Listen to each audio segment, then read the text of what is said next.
Hi friends, I just got this hat and I cannot get the brim to like bend like my other ones do. We're working on her. She's fresh. We are here to review the latest episode of The Real Housewives of Potomac. I thought it was the finale because Married to Medicine's finale was tonight, but it's not the finale, which makes sense. So I really actually, I may be dragging it, but I did really enjoy this episode. It was very entertaining, even to a point where like I didn't necessarily have to watch every like inch of it like with my eyes. I can listen to it while I'm doing whatever the heck I'm doing, and I was still like smiling, and it just felt enjoyable. It felt like Housewives, and I was just like, why the hell couldn't the rest of the season be like this? Because it didn't really seem like it was that far fetched or anything was done that crazy, right? Like they're on the trip, and it just felt like they were doing a lot of group stuff, so you get the dynamics and you get to see everybody at once. And if something happens, you see pretty much everybody's reaction at once. If there's a conversation had, everybody's there at the very least, right? So it just made for a better show, a better episode. Whereas the rest of the season felt very like separated and like I don't know, you know what I'm saying. I'm trying not to keep dwelling on that, and I'm not really trying to like compare and contrast today because I did enjoy the episode like I said, but I'm just wondering like why the hell couldn't the rest of the season be like this? But I digress. We start off and we're on the aftermath of the thing where they were doing the crowning of Aneka as the new Grand Dame or whatever, and Candace walked away. And I said in my review last week that I'm pretty sure this was nothing but the dramatic music that they put behind it, and because it was Candace, they kind of made it seem like it was a big deal, and it definitely was not. We come back to the episode. Candace went to her room, came immediately back to the group, and I think that the excuse that she gave was that she went to go get lip gloss or whatever. But she talks about it a bit with Karen later, but it was nothing for us to dive into, which I suspected. It was extremely funny though to hear Karen saying her confessional like, this is a crowning, this is a clowning, and she's got the clown mask, and she's like, I look exactly like Giselle. And I completely agreed. I thought that was hilarious. And boom, I think that Karen is honestly, I think we've known this for a while, but Karen is honestly like the one. She and Candace, and even Mia, I'll give it to her, sometimes Wendy, do really well in the confessionals. And I kind of negated my point that I was making because I named so many people. But if I had to say like top two for confessionals, I would give it to Karen and Candace easily. While they are, I think they went golfing, like a night golfing thing, which was cute. Mia was asking Giselle about Jason, and I started to immediately go, but I'm like, be open. It's fine. And what was interesting was, Giselle admitting that they're not exclusive. And then she's on Watch What Happens Live tonight. She even said, like, they're just in a situationship and they, situation other ways. But what was, like, interesting to me was that Mia was basically asking her, okay, well, you guys are not exclusive, but if you saw him with another woman, would you feel some type of way? And she said that she and Jason had a conversation about it, and she would only feel some type of way if it was posted on social media. Which is weird to me. Like, I don't know. I feel like the only reasoning behind that would be because maybe it's potentially embarrassing for the world to see it, and then it's brought to Giselle's attention and she has to answer to it. Whereas if they're just private and have their own situationship behind closed doors, and he's doing him and she's doing them, and nobody has to know, then it's fine. So in terms of like being a real life person and that being your situationship and that being the agreement, then fine. In terms of you being on reality TV, but like coming up with a strategy to keep things away from the public, understandable, but not necessarily as fine, because then you're not doing your job. But even without that, we know that Giselle doesn't do her job. I will say though, after I thought about it a little bit and I watch What Happens Live, I don't care about the whole Jason thing, and at some points I feel like it was pushed on us quite a bit this season, but I do appreciate that they didn't try to overdo it and act like this was a real relationship and they're really dating or whatever and make that her storyline. I think that they were really kind of clear that they're not in an actual relationship. So since they didn't try to dupe us on that, then I'll give them some points. While they're there, like I alluded to earlier, Karen and Candace talk about the, Candace's walk-off thing, and Candace is just saying, she felt like it was stupid, and Karen is just acknowledging, she didn't really feel any type of way about the whole title thing, and they're just shading Giselle, which I can always tune into and enjoy. And they're like, Giselle has nothing else going on, so she has to do little dumb stuff like that. So I do like that Karen and Candace, because I think that they're in the same situation in terms of this perspective. They've been on the other end, receiving end of Giselle doing stupid stuff like this all the time. And in terms of where their reactions are, they don't really let Giselle get them riled up anymore. They just realize Giselle doesn't have anything going on, so she might as well do that. So I would say kudos to them for that. And I do like to see that dynamic between, Karen and Candace, where they really see each other. I feel like we've been getting that for a while now, and it's fun to watch. I do wish that we could get a little more dialogue, not necessarily I guess the GP would call it a tag team, but I don't necessarily want a tag team. I think I would just enjoy seeing them discuss the dynamics more, because we watch the dynamics and we see like the Giselle and the ROBYN and the Mia goofiness, but I would like to get more of a response and a reaction type of conversation and a perspective like this to the situations from people like a Candace and a Karen, because I just tend to think that they are more rational, and I appreciate their perspectives more. And then you get that dissonance on the show. Like, you watch the silliness, but you at least get some rationale on the other end, for me. We get Kiana talk a little bit in the confessional, which I'm sure was prompted. I'm sure they asked her, and she did say, it was nice. Obviously she wanted to go on the trip and have a good time, but she wasn't feeling well. And she said it was very nice for Giselle to check on her, and she would have expected for Wendy and Candace to check on her before Giselle. And at this point, I feel like it was prompted because Candace had kind of asked while they were golfing, like, oh, how are you feeling?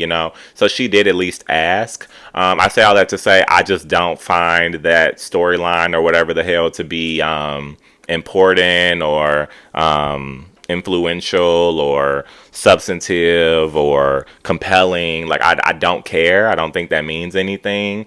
And we find out later that it kind of goes away. I might as well just say it instead of... she asks that, they went to the dinner or the lunch or whatever, and she does bring it up. And very quickly, Wendy and Candace just say, oh, we feel you, we acknowledge, like, we're sorry that you feel that way, and we move on. So I just, if that was supposed to be a part of a grand scheme of anything, and we see a lot of grand schemes in Potomac, so it is probably likely to come back up. I'm sure they included it in the show for a reason, but I don't find it to be important. While they're at the lunch or dinner that I was just talking about, it kind of begins with Giselle talking again about Grace having graduated, and I think it was Candace who said, oh, congratulations, and the group's like, okay, cool. And then she starts talking. She was prompted because somebody asked, I don't remember who, but she starts talking about, obviously, how things are going in Florida, have been going in Florida, to my knowledge, since like Trayvon Martin issues. That's when it was really raised to me that Florida was such a different place. And then now obviously with, don't say gay and all that types of stuff. So a lot with Florida. So that, and I guess she was prompted by somebody in the group, I don't remember, and just asked, like, well, how do you feel about Grace going to a place like Florida? And she's talking about how, obviously she has concerns about it. Fine, whatever.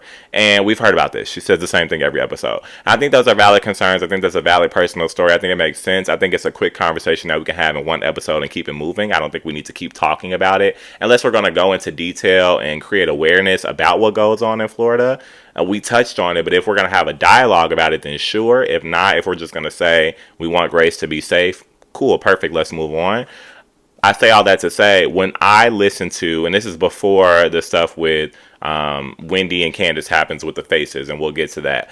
When I listen to Giselle say this, and I've already said she says the same thing every single episode as it pertains to personal story, I'm kind of like, okay, right? Like, it makes sense, it's relevant, but the narrative isn't going anywhere further. I understand that she's having the conversations at different points with different people in different situations, so I'm sure it keeps coming up, but I just wish that if we're going to keep having that conversation or keep showing it on the episodes, it will go further. So when I'm listening to it, I take it as this is Giselle trying to sell us her story. It's real, but this is the most she talks about anything, right? Like, she don't talk about nothing else, no relationship stuff, no friendship stuff. This is when she really dives into like, oh, I want to have such a deep conversation about this. And so when I'm listening to it, I tend to kind of just be like, this is when you choose to kind of like chime in and have a conversation. Like, you don't talk about anything else. You know what I'm saying? Again, talk about this, but like, you don't talk about nothing else. I'm like, oh, now she's involved. So when I see, and obviously these are assumptions, let's listen to the word assumption. When I see what they showed in Wendy and Candace having this very brief exchange of face, Candace kind of looked at her like, and Wendy kind of laughed from the in reaction to the face. That was it. When I see that, I read that as, oh, now she wants to participate. Because that's what I was thinking before it even happened. Do I know? No, because I wasn't there and they didn't say anything. It wasn't asked about in the confessional. There was no conversation had about it. So I don't know. I'm making an assumption. Again, word assumption. But when I see them doing that, that's how I read it. Fast forward to ROBYN always wanting to insert herself where she does not belong. She's like, oh, that's so messed up. We're talking about her daughter, and they want to scrunch their faces up. Nobody's face was ever scrunched. The interaction was shown 4 times. Production has no problem pulling up a receipt on Candace and Wendy, and I'm going to leave it at that. So it was shown several times. No face was ever scrunched. Candace made a matter-of-fact face and Wendy laughed about it. And I, again, read it to mean like, this is what Giselle wants to talk about. Now Giselle has a voice. Okay. What else is going on? Moving on. You know what I'm saying? That's my opinion.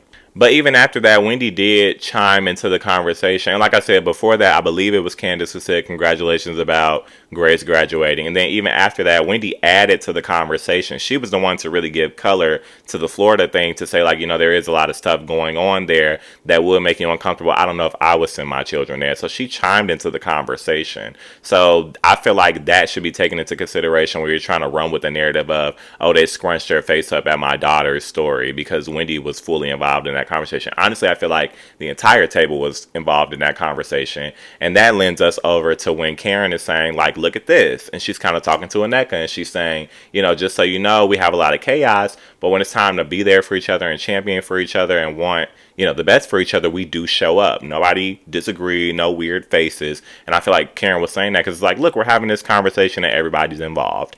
But even when she has that conversation, of course, Giselle takes it to hell, and she's like, well, you know, yes, we should be there for each other, but I feel like we should also point out shortcomings. And of all the shortcomings, she wants to point out that Karen made that comment about Mia dating or having been with a rapper in the course of her marriage, and now I guess Karen should be held accountable for that. And I'm like, whatever happened to the last 5 seasons of y'all talking about Karen's marriage and talking about Candace's marriage and talking about Wendy's marriage and talking about Monique's marriage and talking about ROBYN's marriage? Like, why are we now standing up against like wrongdoings now? And why is it coming from Giselle? That's a terrible source. And I honestly wish that Karen would have given it less than she did. I wish she would have just, which she started with, she was just like, y'all have talked about my marriage for years. Point blank period. Like that is the point. And of all people, Giselle shouldn't be saying anything about holding people accountable. She doesn't even hold herself accountable. I don't know if she can spell it. So I kind of would have left it at that. Even Mia kind of tries to jump in, and she's like, well, why'd you try to disrespect my marriage if you don't want us to disrespect yours? And she goes into this whole narrative of, you know, I haven't even said everything that I know about Karen. It's old and it's tired.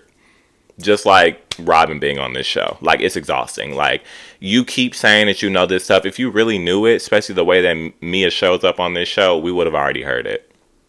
And we haven't. So, girl, piss or get off the pot. But then, of course, the formula of doing like a scene and then the confessionals on Potomac has become so rudimentary and so just like anticlimactic, because when they do stupid stuff like that, the general public tends to just not even agree. Like, I feel like the general public just sees it as like, same thing Mia does all the time. And it just feels like a scene that we didn't need and we could have skipped past. But then the production or whoever the hell does something to support that claim, and they always go to the same people, Ashley and Giselle, and they have them do confessionals, and they're like, I'm pretty sure Mia has a point. Like, there's definitely more that's been said about Karen. It's so old. Like, we've been seeing this for seasons. It's old and it's tired. And if you think that we are looking at Giselle and Ashley as credible sources to support anything that Mia says, the plot's lost.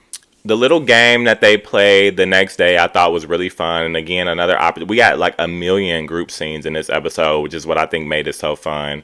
So the game was a lot of fun. Everybody was great sports. You see people interacting that don't really necessarily get along, right? And everybody was in good spirits about the game. So I enjoyed that. It was interesting to learn that Juan, and I'm not judging, but Juan would be open to seeing ROBYN intimate with somebody else, either a man or a woman, because typically men take a very closed-minded approach at that, and they're like, well, if my woman's going to be with somebody else, I don't want it to be another man. That's typically what I hear. So it was interesting to hear that he wouldn't mind her being with another man, but I feel like that's partially because he don't really want to be with Robyn, so he don't necessarily mind if she go do something else. I feel like he been waiting for her to do something else for a long time. No shade. There was also a very, and I wonder if we're going to get into this, but it was a very interesting question to Karen, like, how many sexual partners have you had in the last 5 years?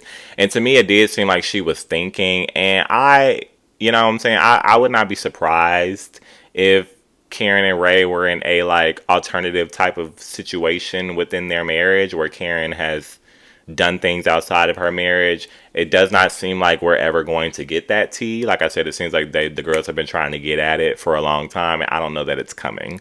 But it was an interesting moment.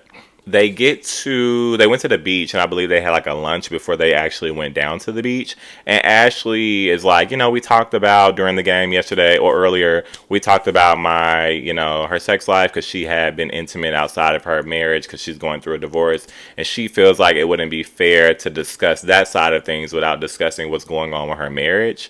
That's an interesting thought process. I think it's just for the sake of, you should share on the show, and you haven't really been doing a great job at doing that, so at least thank you for doing that. So she shares that she's obviously not divorced, and her stance continues to be a vague description of, well, I'm with him for the support, like I still need the support. And Mia jumps in and she says, well, I can relate, like, you know what I'm saying, I understand. And she kind of tied it to finances, is what she kind of like pins it down, from support to, oh, you want his finances. And Ashley doesn't really say anything at first, but Wendy, it feels like she's trying to call out some hypocrisy. So she says, well, Mia, did you marry Gordon for money? And Mia alleges a few things. So she says Gordon's broke. And she said, y'all know that. And Kiana's like, well, he's broke now, but he wasn't broke when you met him. She said he was broke when I met him. She's like, I had more money than him, and I had money from an inheritance. This is loaded. This is huge. Inheritance where? I don't know why we didn't jump into that, but we didn't. But she said it. And she says, they start asking her questions like, well, girl, with very, very high specifics. They're like, but you say you met him when you were dancing in the club, and he was giving you $10,000 a week. And she's like, well, $10,000 ain't much. And I'm like, I would love to have $10,000 a week after, dance as an alternative to dancing in the club. But I don't know. Just like Candace said, I don't know. I haven't lived that life. Maybe I'm ignorant. I have no idea. But I would love $10,000 per week. But whatever. I guess Gordon ain't never had no money. Mia has always had more money. Mia also says there's a difference to cash and assets, which is factually true. But her saying it without any context kind of feels like Karen's, you got to make millions to owe millions. So I don't know what any of that means. I'm hoping that we get into it soon. But then, they're kind of talking and still bonding. Everybody's still in good spirits. And Ashley's talking about, doing music. And she sings her new song as prompted by Candace, who everybody says is so adversarial and such a cancer to the group and should be fired. But Candace is the only one that cooperates and mingles with people she doesn't even like in the group. Clock that tea.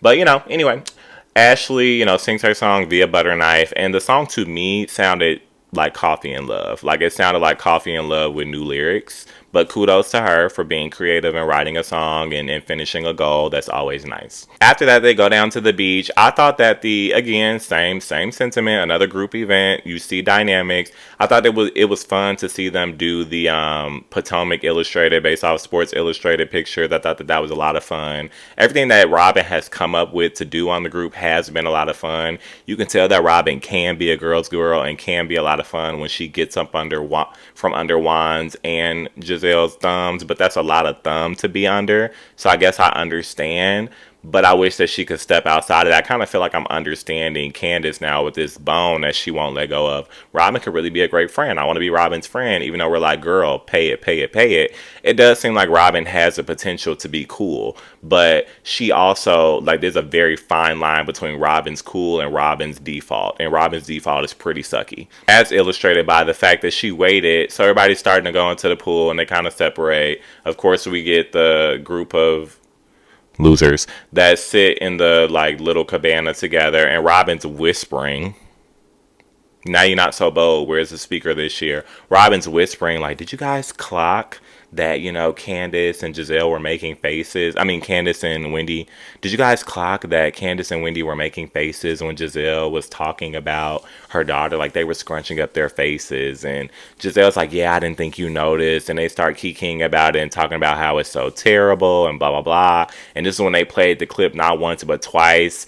And again, I feel like the shady producers always try to play clips that are going to work against Candace and Wendy. That's just my personal opinion. But when they played it twice, it didn't seem to do that. Like, because they kept saying scrunch up face. And it literally was this very short 5 second interaction of, like I said, Candace making a face like, look who's talking.